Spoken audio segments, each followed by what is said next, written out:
Now, we have to talk about the story of the week. Heck, it's so good, I'm going to declare it the story of the year. And that, of course, is the presidential debate on Thursday night US time, Friday morning our time. It was an absolute bloodbath for Joe Biden, who, to be honest, looked like he'd just been pulled out of the servo pie warmer at midnight after he'd been sitting there all day. Now, not that you need any reminding, but here are some of the highlights.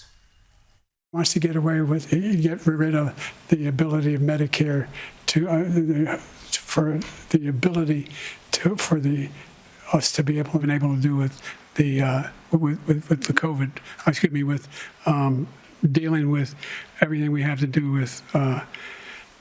Look, if we finally beat Medicare, the total initiative relative to what we can do with more Border Patrol and more asylum officers. President Trump? I really don't know what he said at the end of that sentence. I don't think he knows what he said either. It doesn't matter how many times I watch it, it just gets better and better. Honestly, hook it into my veins. And the fallout has been incredible. Now, there's serious talk now about whether or not the Democrats replace him. There's speculation that Michelle Obama is being primed for the job. His wife, Jill, her ex-husband, he's now come out and said that he thinks that she's pushing him to run for re-election because she wants to be president herself. and just while we're on Jill, take a look. Joe, you did such a great job. You answered every question. You knew all the facts.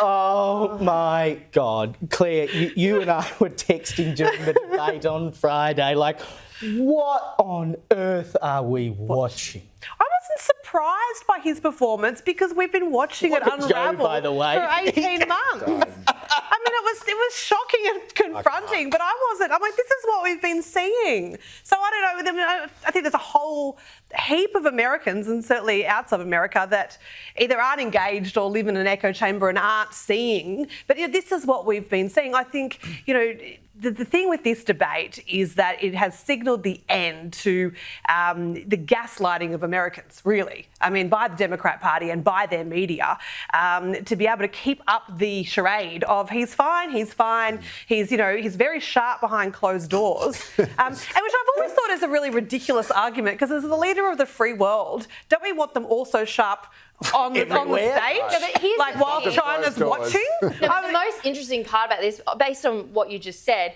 is Americans haven't been allowed to say this, because if you look at CNN, right, which is, let's not even go there, but don't ever take their advice on anything. But CNN have said a week ago that he's sharp, that it's deep fakes, that the media is lying about him having dementia and stuttering and not knowing where he is and eating ice creams and whatever else he does. And then no knock on ice and then 7 days later, they're all backpedaling and going, oh wow, poor Joe, this is bad. And it's like, 1 minute the media's like, you're not allowed to say it. The next minute you're allowed to say it. And it was immediate. Yeah. Right after the debate finished. It was amazing to watch that response. They all in unison were like, we just watched the guy get bodied, Sam, and it can't go on like this anymore. And part of me wonders, why would you send a guy like Joe Biden, in the state that he's in, knowing the state that he's in, to a debate this early in the campaign, unless it was perhaps a tactic to actually embarrass him in front of the world, and then you've got the bullet you can use to get rid of him and replace him? Well, it's a very Machiavellian theory, and maybe it's true, I don't know. I think the thinking was they realised it was going to be bad and they wanted to get it out of the public consciousness as fast as possible. But there's another one coming in September. Well, let's see if it ends up happening. But seriously, debates like this fall apart, for a whole pile of different reasons. And why would you let this go on? For the same reason that I think he's going to end up being the Democrats' candidate at the election, because he's snookered. Because if he pulls out, the most logical person, you're going to get all these flights of fancy about Michelle Obama and whoever else. The most logical person to take his role as the Democratic candidate is Kamala Harris.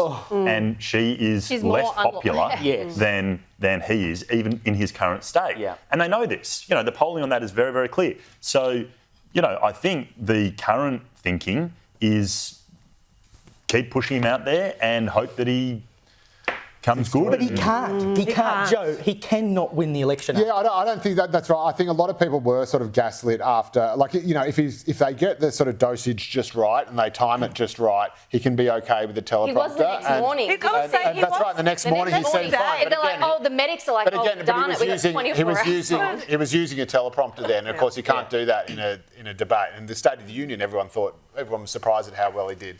But again, he's using a teleprompter. So when he doesn't read the actual instructions on the teleprompter. which he also has done. It's a staggering thing. Mine from a Labor strategist here who was explaining it to me is that when, unlike the Labor Party or Liberal Party structures here in Australia, there's not really that much of a clear delineation of power between the party structure and the government structure, or what the parliamentary structure in our case. And so basically, once a Democratic nominee wins the presidential election, all the power of the party basically flows to the White House. And so the real problem is that Biden just can't be blasted out of there. Now, whether or not Jill's whispering in his ear, I don't know. Whether or not he's deluded or not. Well, Obama is said to be the only person who can convince him to go. And David Axelrod, Obama's chief strategist, has already basically said. So interestingly, in 2016, the party did put in rules into their platform to have a candidate removed for cognitive function because of all the rumours about Hillary Clinton not being. I think it's like the 20th. Yeah, so they inserted this rule in that does allow them, in much the same way that a president can be removed by his cabinet. Yeah. That I don't know who the voting body is that will allow that, but there is a clause that can be invoked. Whether or not they do it, and whether or not the convention. But do you think Barack Obama, with his sway, I mean, obviously there's no point blasting him out of the whole just to replace him with Kamala or Gavin Newsom, which would be probably just as bad as each other.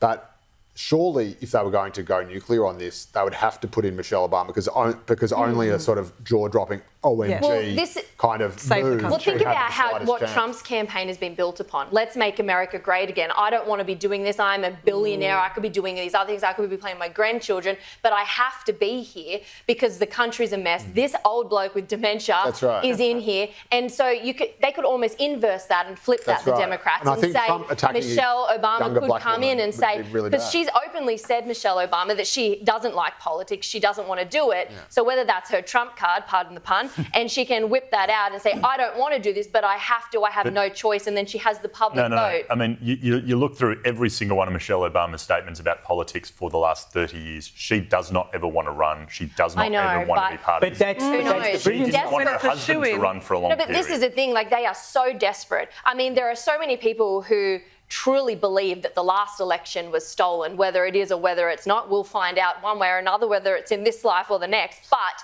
so many Americans believe that.